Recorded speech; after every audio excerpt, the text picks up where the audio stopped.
Bueno, bienvenidos a nuestra última sesión de este día domingo.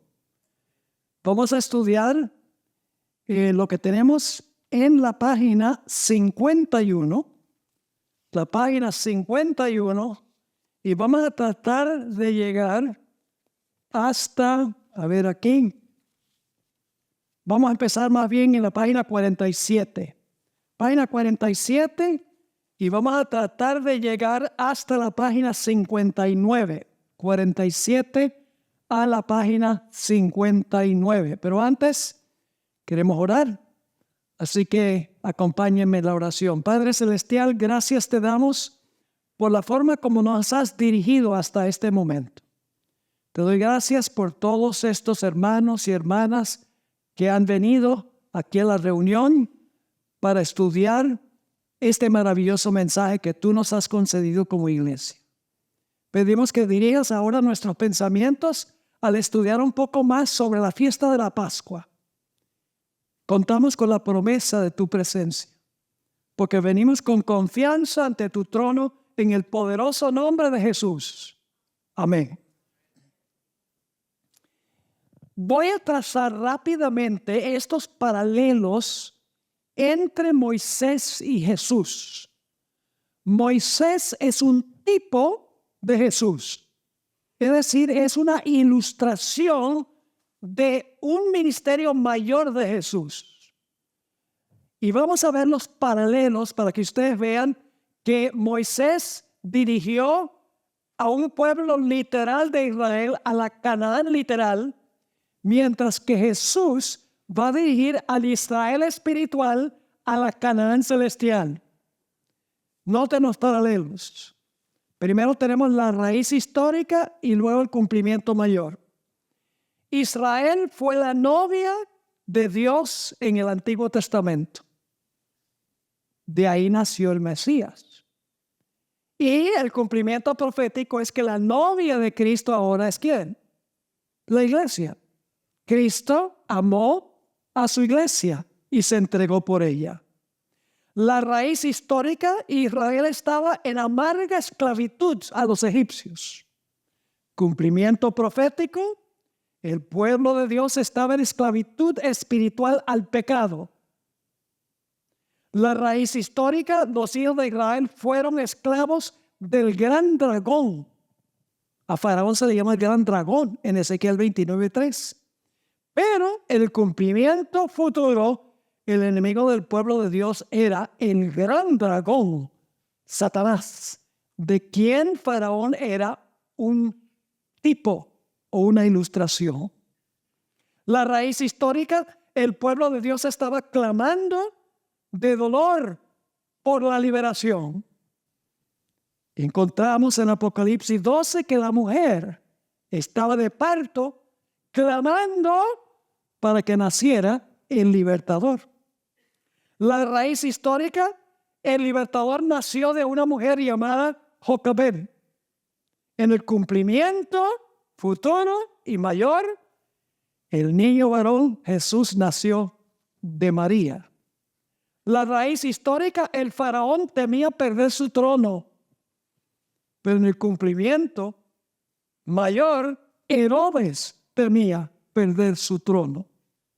La raíz histórica, cuando Faraón mató a todos los bebés varones, Moisés fue protegido en Egipto. En el cumplimiento profético, Herodes procuró matar a todos los niños varones, pero Jesús se refugió en Egipto. La raíz histórica, Dios llamó a Moisés e Israel a salir de Egipto. Cumplimiento profético, después que murió Herodes, Jesús fue llamado por su padre a salir de Egipto. La raíz histórica, la muerte del Cordero fue la señal de la liberación de la esclavitud del pueblo de Israel. En el cumplimiento profético, Jesús en su bautismo fue representado por Juan como ¿qué cosa? Como el Cordero Pascual que quita el pecado del mundo. La raíz histórica, Israel y Moisés fueron bautizados en el Mar Rojo, así dice el apóstol Pablo en 1 Corintios 10, 1 al 4. En el cumplimiento mayor, Jesús fue bautizado en el río Jordán como modelo para el bautismo de su pueblo. La raíz histórica, Moisés ayunó 40 días en una montaña. El cumplimiento profético, Jesús ayunó en el desierto durante 40 días y fue llevado a una montaña alta. La raíz histórica, Dios le dio a Moisés y al pueblo la ley del reino desde una montaña. En el cumplimiento profético, Jesús le dio la ley de su reino en el sermón del monte en una montaña. La raíz histórica, el rostro de Moisés brilló en la montaña cuando Dios habló con él. El cumplimiento profético, el rostro de Jesús brilló en el monte de la transfiguración cuando él escuchó la voz de Dios. La raíz histórica, Moisés intercedió por su pueblo ofreciendo su propia vida en lugar de la de ellos. Cumplimiento profético, Jesús es el gran intercesor que estaba dispuesto a renunciar su propia vida para salvar a su pueblo. La raíz histórica, Moisés sacó agua de una roca, maná del cielo y levantó una serpiente. Jesús es la roca, es el maná y es la serpiente que fue levantada en el desierto. La raíz histórica, Moisés organizó las 12 tribus y también estableció a los 70 ancianos. El cumplimiento profético, Jesús escogió a 12 apóstoles y estableció a 70 para compartir el mensaje. Raíz histórica, los líderes y el pueblo judío estaban en constante oposición contra Moisés. En el cumplimiento profético, los líderes judíos y el pueblo estaban en constante oposición a Jesús. Yo pregunto, ¿hay un paralelo entre Moisés y Jesús? Más claro no canta un gallo a las 3 de la mañana, para aquellos que son del campo. La raíz histórica, Moisés murió, fue sepultado, resucitó y fue llevado al cielo. Jesús también murió, fue enterrado, resucitó y ascendió al cielo. Así que lo que quiero que notemos es que el simbolismo del Antiguo Testamento tiene una dimensión mucho mayor. Moisés es el líder a escala pequeña del pueblo literal de Israel a la Canaán literal. Jesús es el cumplimiento del ministerio de Moisés para conducir a su pueblo de este mundo a la Canaán celestial. Ahora sí vamos a la página 51 y vamos a hacer un paralelo muy interesante aquí entre el anuncio de la Pascua y más adelante vamos a hablar de otro evento que ocurrió muy parecido a este. Noten el deseo de todas las gentes, página 57. Dice: el cordero inmolado, el pan sin levadura, la gavilla de las primicias representaban al Salvador. Piensen las 3 fiestas: cordero inmolado, pan sin levadura, la gavilla de las primicias representaban al Salvador. Ahora estamos en la página 51, vamos al subtítulo: el anuncio, la entrada triunfal. Algo grandioso estaba por ocurrir en la ciudad de Jerusalén. Un evento tan importante que había que darle mucha publicidad. Después de todo, ¿de qué serviría que Cristo muriera si nadie lo sabía? Todos los ojos necesitaban estar enfocados en Cristo Jesús cuando fuera levantado en la cruz. La entrada triunfal de Jesús a la ciudad de Jerusalén proporcionó la publicidad para el evento de la Pascua, para la crucifixión de Cristo Jesús. Ahora vamos a leer en cuanto a el anuncio de la Pascua, de la muerte de Cristo como el Cordero Pascual. Mateo 21, 1 al 7. Es un pasaje largo, pero muy significativo. Dice: cuando se acercaron a Jerusalén y vinieron a Betfagé, al monte de los olivos, Jesús envió 2 discípulos. ¿Quién es el que está ordenando esto? Jesús, muy importante. Diciéndoles, id a la aldea que está enfrente de vosotros, y luego hallaréis una asna atada y un pollino con ella. Desatadla y traédmelos. ¿Quién mandó a los discípulos? Jesús. ¿Les dijo qué debían hacer? Sí. Versículo 3. Y si alguien os dijere algo, decid, el Señor nos necesita, y luego nos enviará. Todo esto aconteció para que se cumpliese lo dicho por el profeta cuando dijo, esto viene de Zacarías, todo esto aconteció para que se cumpliese lo dicho por el profeta cuando dijo, decid a la hija de Sión, he aquí tu ¿qué? Tu rey viene a ti manso y sentado sobre una asna, sobre un pollino, hijo de animal de carga. Y los discípulos fueron e hicieron como Jesús les mandó. Y trajeron el asna y el pollino y pusieron sobre ellos sus mantos y él se sentó encima. Esa era la forma en que los reyes entraban a Jerusalén en los tiempos bíblicos. Venían montados de un asno. Hoy nos resulta un tanto raro. Hoy diríamos sería mejor que montara un caballo. Pero en esa época era una costumbre montarse en un asno. Los reyes entraban a Jerusalén montados en un asno. Ahora, lo que quiero que noten aquí es que Jesús fue el que le mandó que fueran. Jesús le dijo que buscaran el animal. Y Jesús dijo, póngame sobre el animal. Jesús fue el que planeó esto y ordenó a los discípulos que lo implementaran.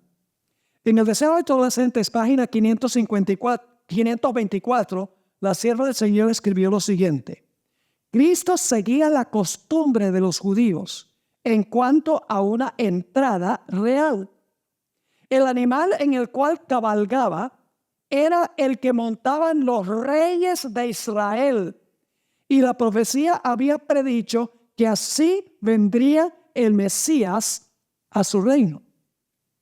Es decir, cuando Jesús entró a Jerusalén montado en un asno, estaba dándole la impresión a la gente de que ¿qué?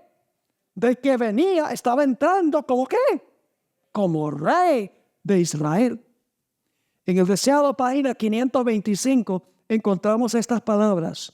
Nunca antes en su vida terrenal había permitido Jesús una demostración semejante. Previó claramente el resultado. ¿Sabía Jesús que la gente iba a quedar chasqueada? ¿La gente entendía qué clase de rey era Jesús? ¿Se equivocaron de evento? ¿La fecha estaba correcta? Ya vimos que la fecha estaba correcta, ¿sí o no? ¿Pero entendieron el evento que iba a ocurrir a la fecha? No entendieron el evento. Un detalle muy importante para algo que vamos a estudiar más adelante. Dice, Jesús previó claramente el resultado. ¿Le llevaría a dónde? Montar el asno lo llevaría a la cruz.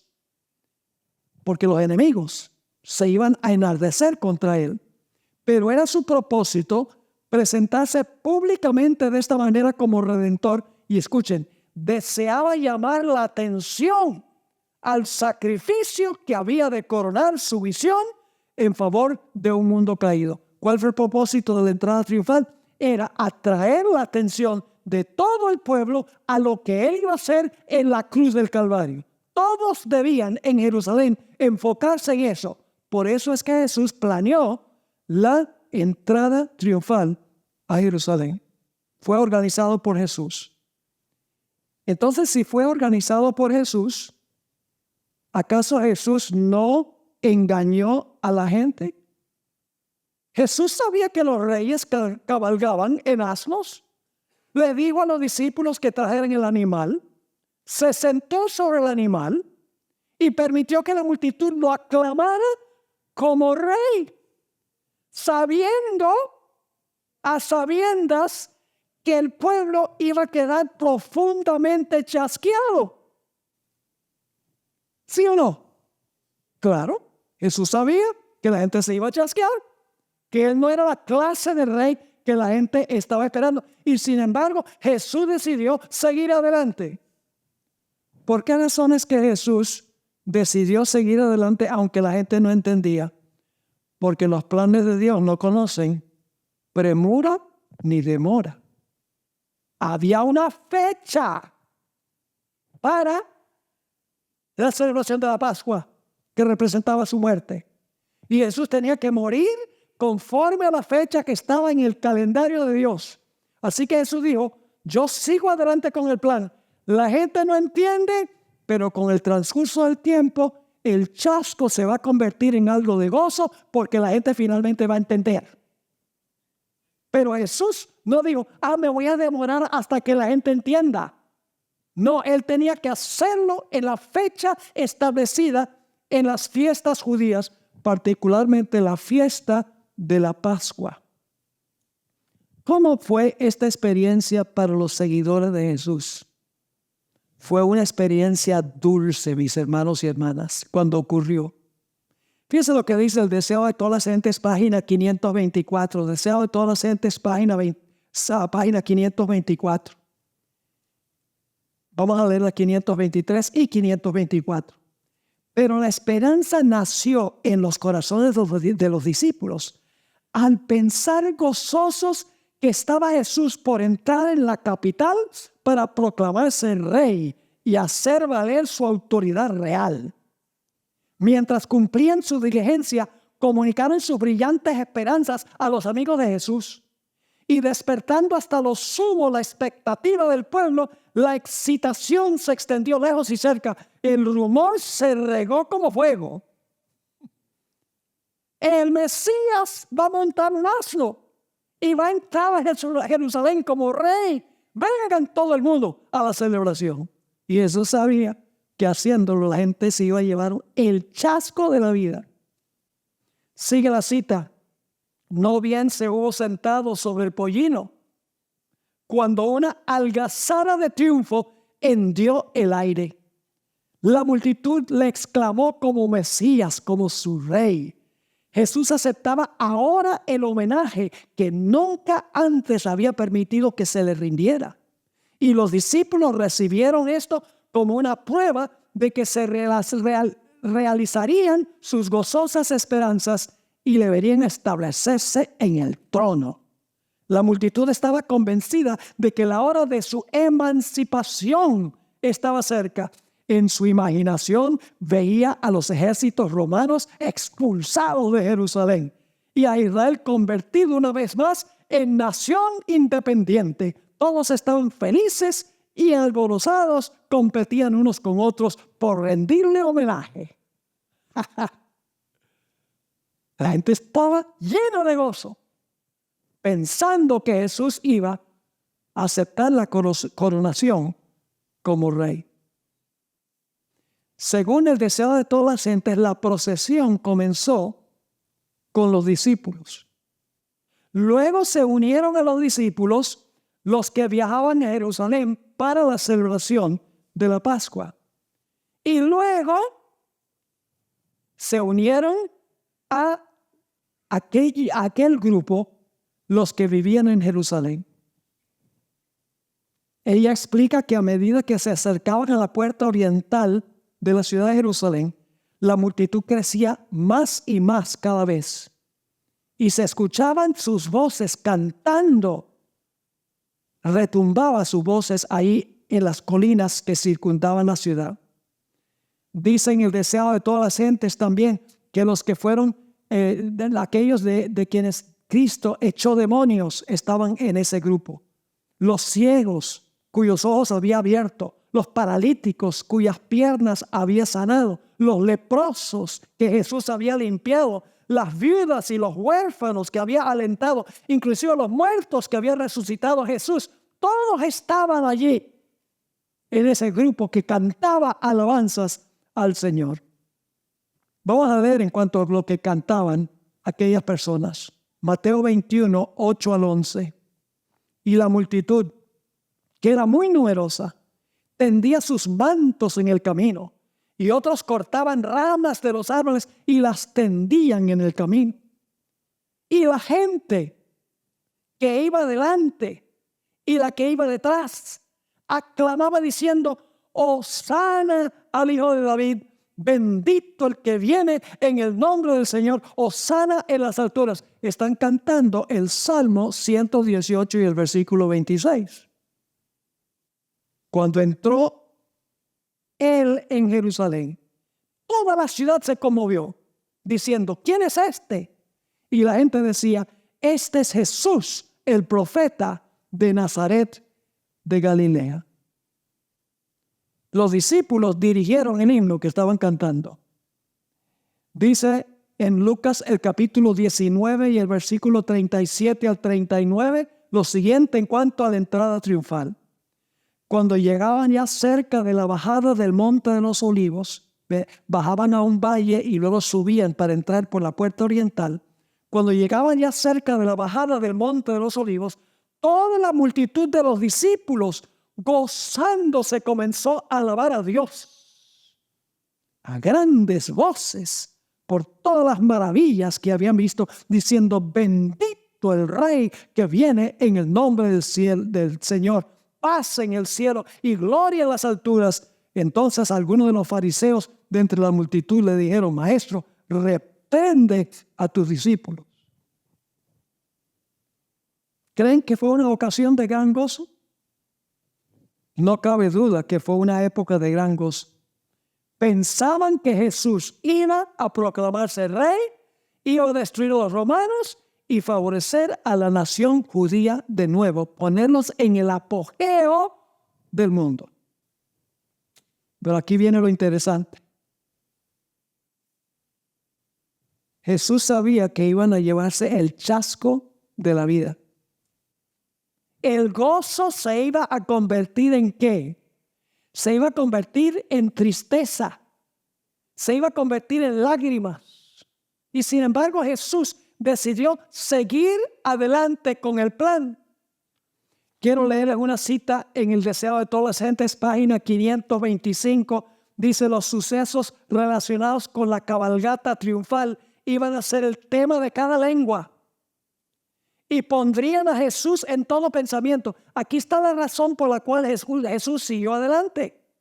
Porque lo que él hizo iba a ser el tema de cada lengua. Pondrían a Jesús en todo pensamiento. Después de su crucifixión, muchos recordarían estos sucesos en relación con su proceso y muerte. Serían inducidos a escudriñar las profecías y se convencerían de que Jesús era el Mesías. Y en todos los países los conversos a la fe se multiplicarían. ¿Por qué siguió adelante Jesús con la entrada triunfal? Porque él quería que todos los ojos se enfocaran en él y después del chasco estudiaran las profecías de la Biblia para entender en qué sentido Jesús había entrado como rey a la ciudad de Jerusalén. Jesús no puede haber elegido un mejor momento para la entrada triunfal. ¿Saben por qué? Porque la Pascua y el pan sin levadura era la fiesta donde todos los varones de todo el mundo tenían que venir a Jerusalén para celebrar la Pascua. La ciudad estaba a reventar de gente, no solo de los que vivían en la ciudad y los alrededores, sino gente de todo país del mundo a donde los judíos habían sido dispersos. Y Jesús lo sabía. Por lo tanto, Jesús dice, yo sigo adelante con el plan porque quiero que todos los ojos estén enfocados en mí. Puede ser que ahora mismo no entiendan, pero después, cuando estén regresando a su casa, van a recordar lo que ocurrió y lo que cantaron, y entonces van a escudriñar las Escrituras y van a llegar a una comprensión de cuál fue el evento que realmente ocurrió. No el que ellos esperaban, sino el evento que contemplan las profecías de la Biblia. En Juan 12:16, la Biblia nos dice esto. Cuando Jesús entró triunfalmente a Jerusalén, dice, estas cosas no las entendieron sus discípulos al principio.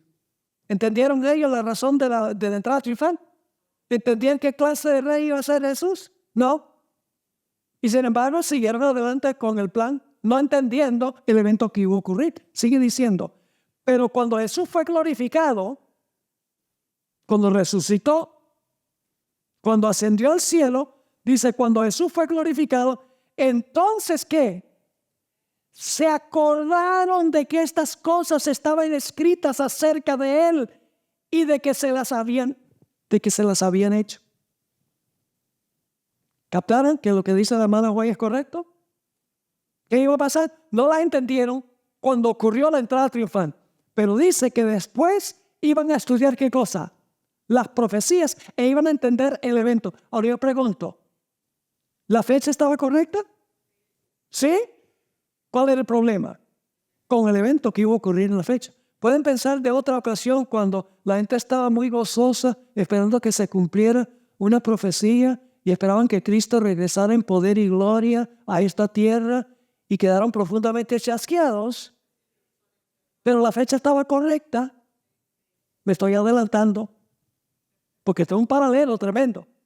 La gente dice, la iglesia adventista no puede ser la verdadera porque la iglesia adventista comenzó con un chasco. Pues toda la iglesia cristiana comenzó con un chasco. ¿Me están entendiendo lo que estoy diciendo?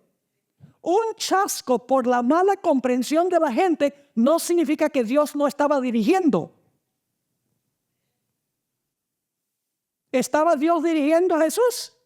Sí lo estaba dirigiendo. Jesús planificó todo. Sabía que la gente iba a quedar chasqueada. Iban a derramar lágrimas que no entendieron, pero luego iban a estudiar las escrituras. Iban a decir, sí, Jesús en verdad era un rey, pero no la clase de rey que nosotros pensábamos. Rey del reino de la gracia. Más adelante, rey del reino de la gloria. Ahora yo pregunto, ¿el que entró a Jerusalén como sobre un asno era rey? Sí, señor. Permítame darle los paralelos para que vean que sí era un rey. No la clase de rey que ellos esperaban, para destruir a los romanos. Jesús dijo que iba a echar del trono al príncipe de este mundo. En Juan 12, 31 al 33, Jesús dice, ahora es el juicio de este mundo. Ahora el gobernante de este mundo será echado fuera. Jesús dice, yo voy a derrocar a Satanás como rey que le robó la posición a Adán y ahora voy a tomar yo el trono. Yo pregunto, ¿tuvo Jesús una entrada triunfal como un rey? Sí, claro que sí. ¿Jesús fue ungido como rey antes que entrara a Jerusalén? ¿Qué hizo María? Ungió a Jesús. Ese era su ungimiento como rey. Los reyes eran ungidos con aceite. ¿Se le colocó a Jesús una corona en la cabeza? Sí, pero era de espinas. No la corona de gloria. Yo pregunto, ¿vistieron a Jesús con vestidura de rey? Lo vistieron de púrpura y de escarlata, exactamente. Yo pregunto, ¿las multitudes que lo oponían le tributaron homenaje burlón a Jesús? Sí, Señor. Yo pregunto, ¿le pusieron, por así decirlo, un cetro en la mano derecha? Le pidieron una caña. Y decían, dinos quién te pegó, rey de los judíos. Yo pregunto, ¿el Señor Jesucristo fue introducido por Pilato como rey? Dijo, he aquí vuestro ¿qué? Vuestro rey. ¿Tenía razón Pilato? Sí, pues el mismo Pilato no entendía qué clase de rey era. Y sobre la cruz se puso la inscripción, Jesús de Nazaret, rey de los judíos. Jesús era rey, pero no la clase de rey que ellos estaban ¿qué? Que ellos estaban esperando. Se chasquearon porque no entendieron las profecías en cuanto al Mesías.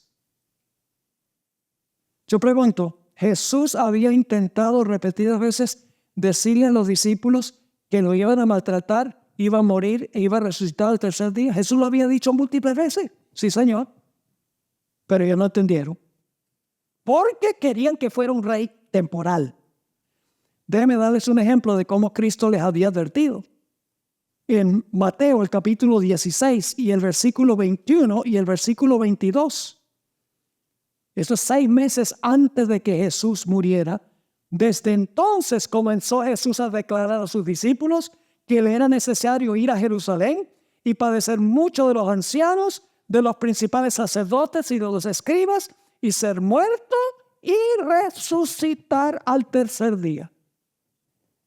Lo dio clarito, pero sus ideas preconcebidas no les permitieron entender lo que Jesús iba a hacer, la clase de rey que iba a ser Jesús. La gente entendió mal el evento que iba a ocurrir en Jerusalén. Ellos esperaban que Jesús ocupara el trono literal de Jerusalén, destruyera a los romanos y colocara a Israel en la cima del mundo. Estaban en lo correcto en cuanto al tiempo, pero estaban equivocados en cuanto al evento que iba a ocurrir el evento. En otras palabras, entendieron mal el significado de la profecía bíblica. Y por lo tanto se llevaron un amargo chasco.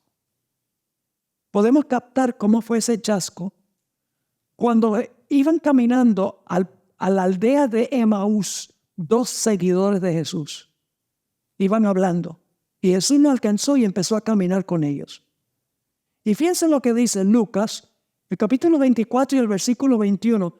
Estos seguidores de Jesús le dicen algo a Jesús que es muy triste. Dice, pero nosotros esperábamos que Él era el que había de redimir a Israel. Yo pregunto, ¿Jesús por su muerte redimió a Israel? Sí, claro, ellos pensaban que redimir era destruir a los romanos. Pero Jesús había redimido a los judíos y a toda la raza humana como rey del reino de la gracia. Así que dice, pero nosotros esperábamos que Él era el que había de redimir a Israel. Y ahora, además de todo esto, hoy es ya el tercer día desde que esto ha acontecido. Quedamos chasqueados. No cumplió la profecía. En Marcos 16, 9 y 10 nos dice que también los discípulos estaban todos llorando cuando vieron que Jesús fue crucificado.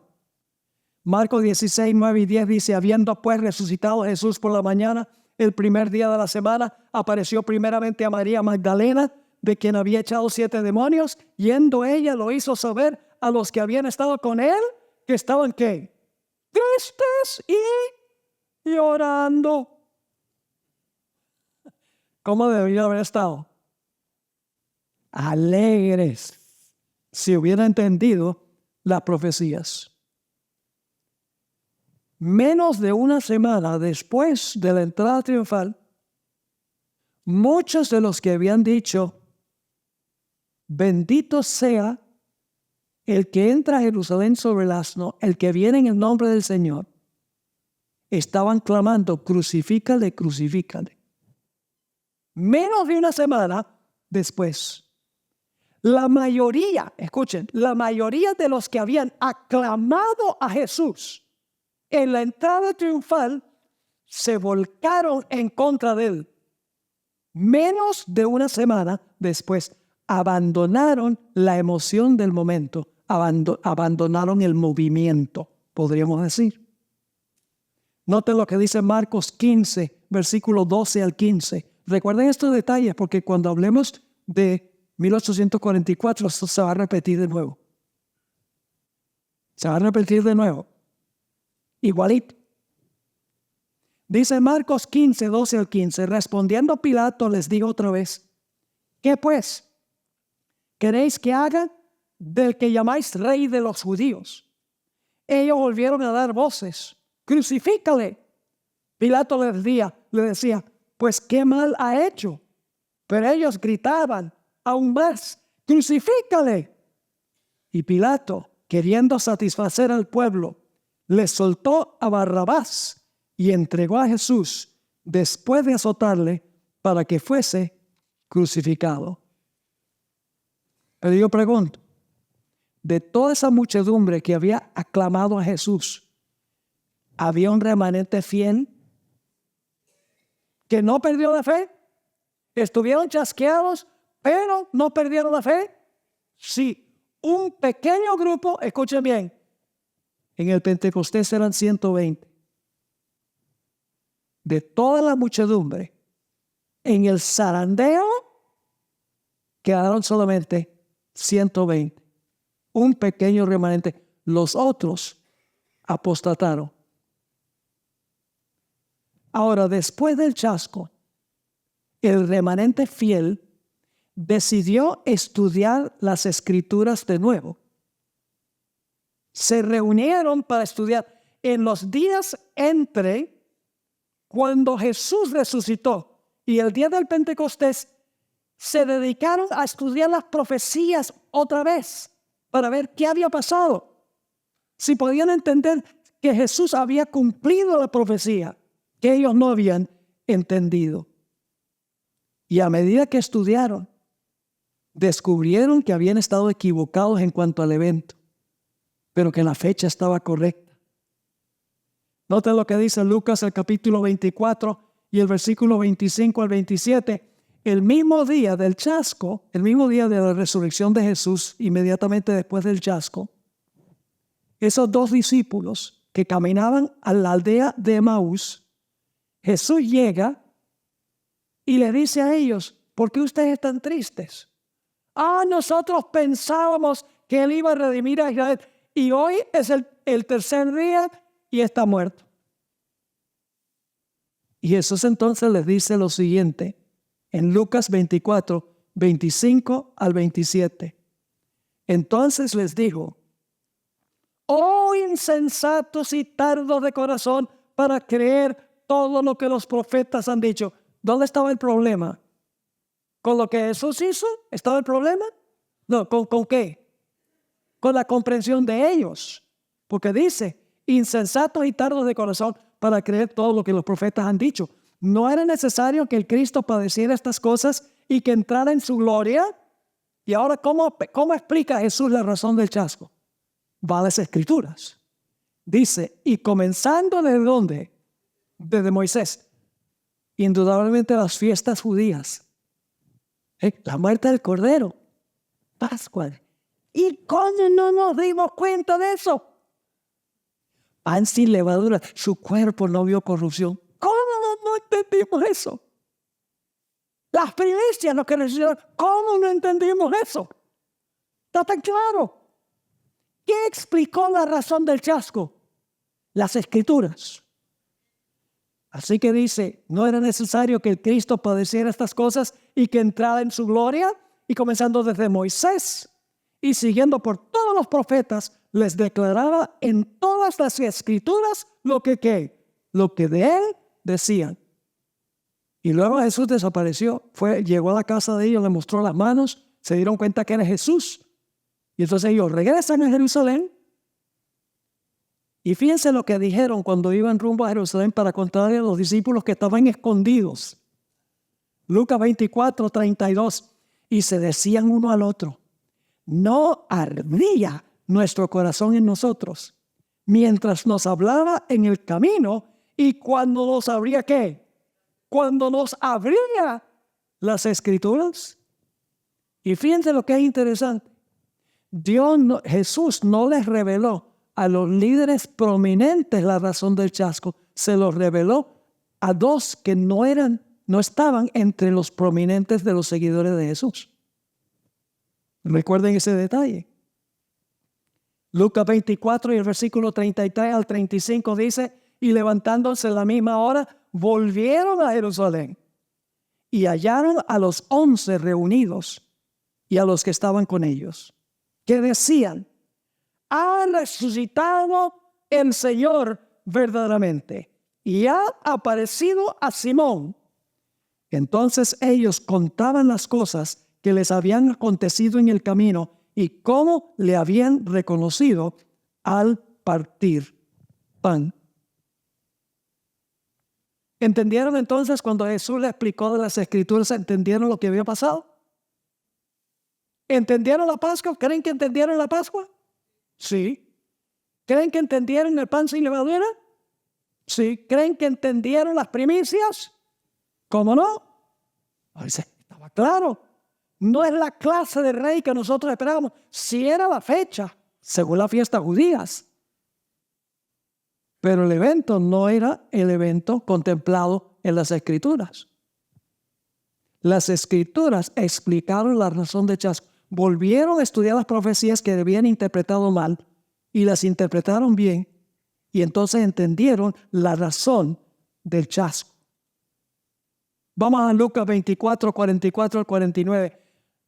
Los dos seguidores de Jesús que regresaron a Jerusalén ahora entran y se encuentran con los apóstoles que están escondidos allí. Y fíjense que Jesús se les aparece y fíjense qué usa Jesús para explicarles la razón del chasco. Dice allí en Lucas 24, 44, y les dijo, estas son las palabras que os hablé, estando aún con vosotros, que era necesario que se cumpliese todo lo que está escrito de mí, ¿a dónde? En la ley de Moisés, que son sus 5 libros, el Pentateuco, en los profetas, ¿y dónde? Y en los salmos. Entonces les abrió el entendimiento, es decir, antes estaban tapados.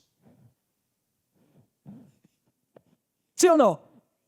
Sí, interpretaron mal las Escrituras. Los mileritas interpretaron mal las Escrituras. Los que anunciaron que la hora del juicio había llegado, que Cristo iba a purificar la tierra con fuego, ¿interpretaron mal las profecías? Sí. Entonces ese movimiento no puede haber sido de Dios.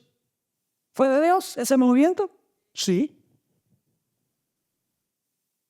Sigue diciendo, y les dijo, así está escrito, y así fue necesario que el Cristo padeciese y resucitase de los muertos al tercer día, y que se predicase en su nombre el arrepentimiento y el perdón de pecados en todas las naciones, comenzando desde Jerusalén. Eso iba a ocurrir en el día de Pentecostés.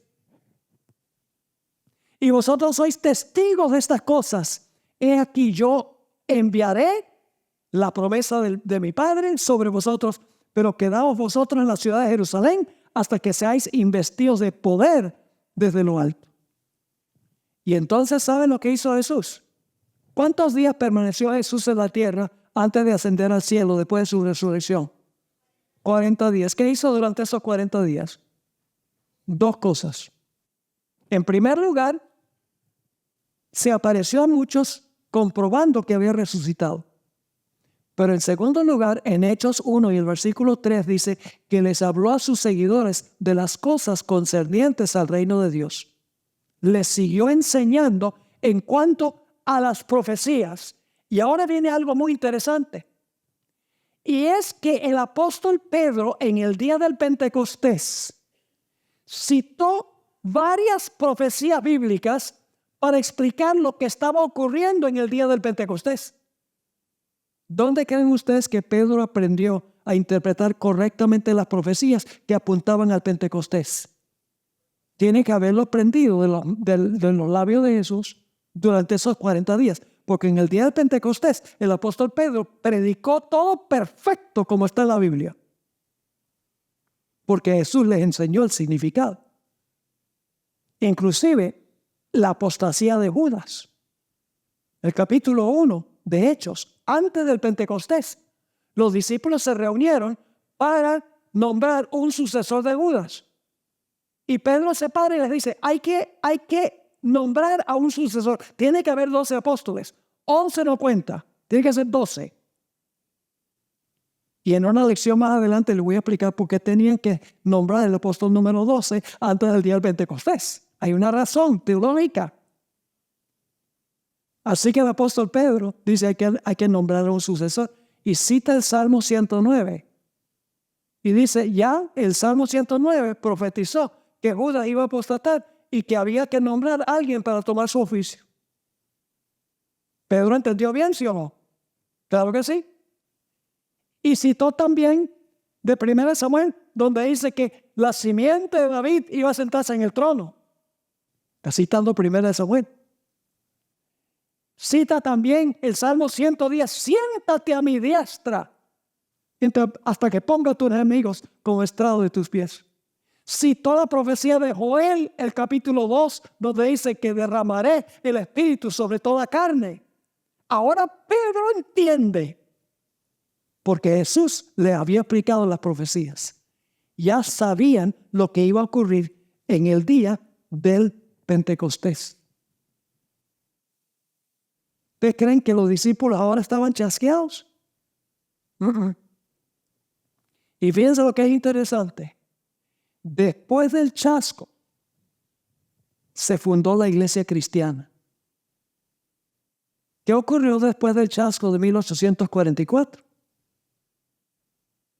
Se estableció y fundó la iglesia adventista del séptimo día.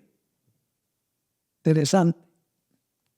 Pero ahora necesitamos cubrir un punto final. Estamos al pie de la página 57.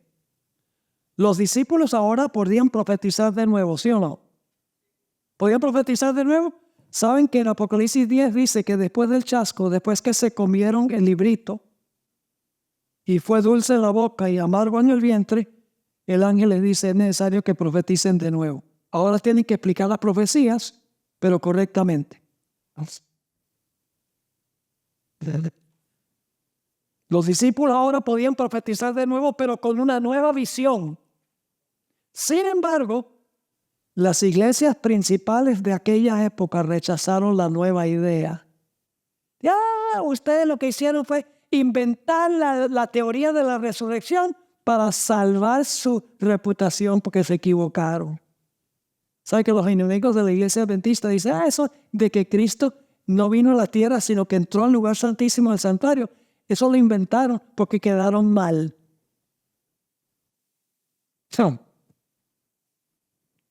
El nuevo movimiento fue la única iglesia remanente verdadera que quedó después de la decepción en aquella época, 120.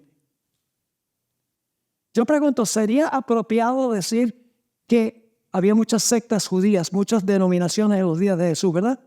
¿Denominaciones judías? Podríamos decir que los fariseos, los saduceos, los esenios, los celotes, los escribas y los herodianos, todos eran caminos iguales a Dios. No. Los líderes religiosos odiaban a los discípulos y su mensaje y volvieron a sus feligreses en contra de ellos. El establecimiento judío se negó a seguir a Jesús al lugar santo. Porque en realidad Pedro dice, hay que ahora enfocarnos en Jesús, lo que está haciendo en el lugar santo. Y en 1844 tenemos que enfocarnos ahora de lo que Jesús está haciendo en el Santísimo. Hay muchísimos paralelos, hermanos y hermanas.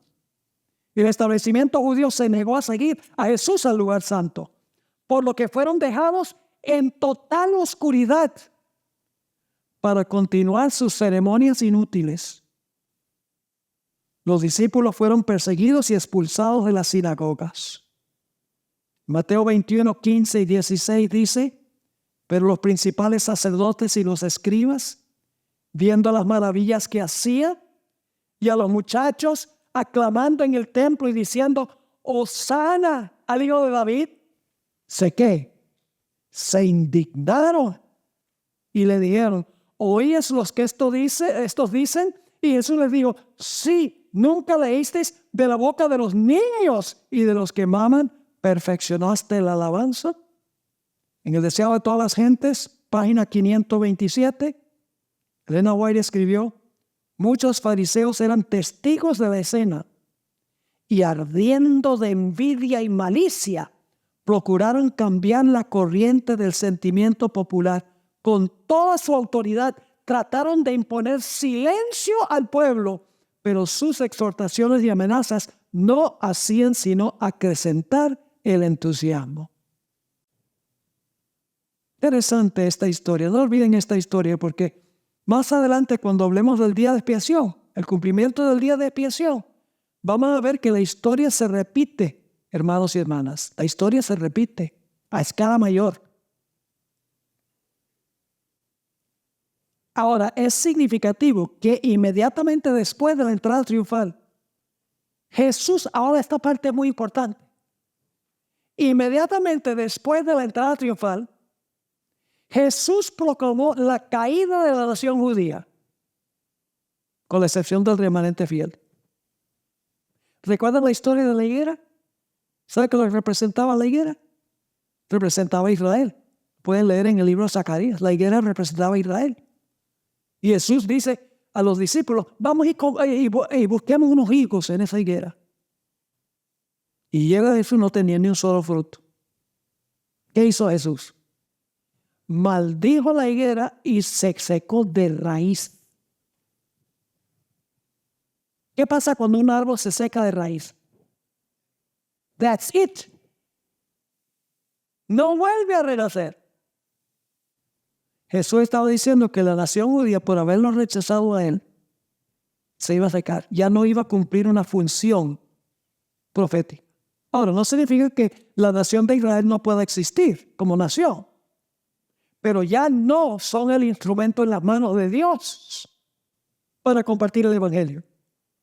Eso fue dado a la iglesia cristiana, a los fieles de la iglesia cristiana. La teocracia judía fue acabada por Jesús. ¿Recuerdan también la parábola de los obreros en la viña?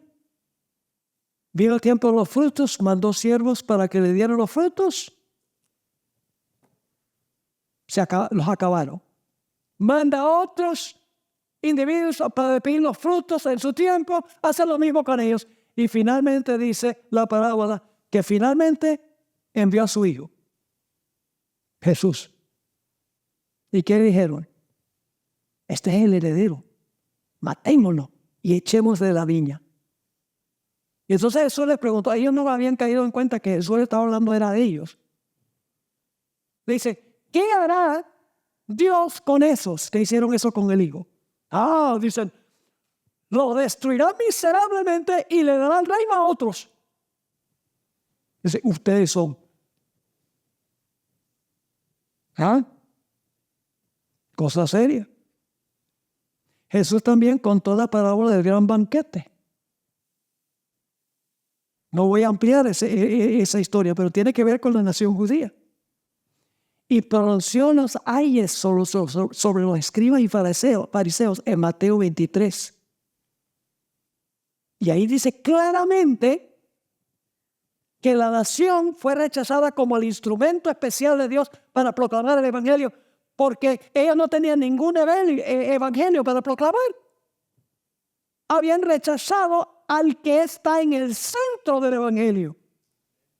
La iglesia debía ahora proclamar el evangelio. No significa que judíos individuales no se pueden salvar. Estamos hablando de la nación judía. Ya no es el instrumento de Dios. Pero yo creo que al final de la historia, muchedumbres de judíos poderosos en las escrituras van a unirse al remanente de Dios porque van a entender las profecías y las van a proclamar con poder, como individuos. Pero la nación ya no va a cumplir ningún plan profético, por más que muchas iglesias cristianas dicen que Dios va a restaurar a los judíos y va a cumplir todas las profecías con ellos. Eso es un falso concepto de las profecías. Quiere dirigir las mentes de la gente al Medio Oriente en vez de dirigir sus mentes a Cristo en el santuario celestial, ministrando por los seres humanos.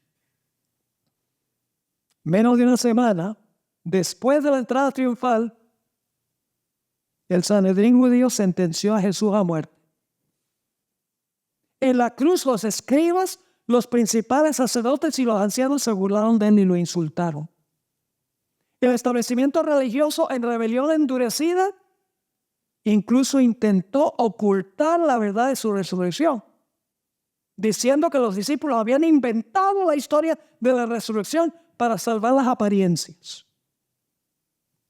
Los fieles seguidores de Cristo tuvieron que esconderse de la ira de los judíos. Estaban reunidos en el aposento alto por temor a los judíos. Y la iglesia de ese día cayó y se convirtió en apóstata, porque no siguió a Jesús en su obra del santuario, del campamento y el atrio al lugar santo. ¿Está quedando claro el asunto? Yo pregunto, ¿algo similar ocurrió con el protestantismo en 1844? ¿Cómo trataron a los que proclamaron el mensaje de que Jesús venía en 1844? cómo trataron a la iglesia, las iglesias, a ese grupo que proclamaba ese mensaje, que se equivocaron de evento, pero no de fecha. Los echaron de las iglesias.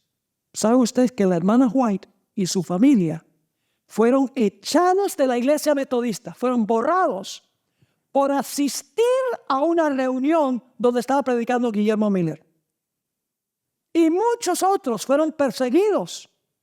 Es más, en algunas ocasiones tenían la intención de matar a Miller, pero Dios lo protegió, no lo permitió, porque tenía que proclamar un mensaje. Se repitió otra vez el odio de las iglesias de la época contra aquellos que se habían equivocado de evento, pero no se habían equivocado de fecha, porque el 22 de octubre de 1844 sí se cumplió la profecía, pero no como ellos esperaban.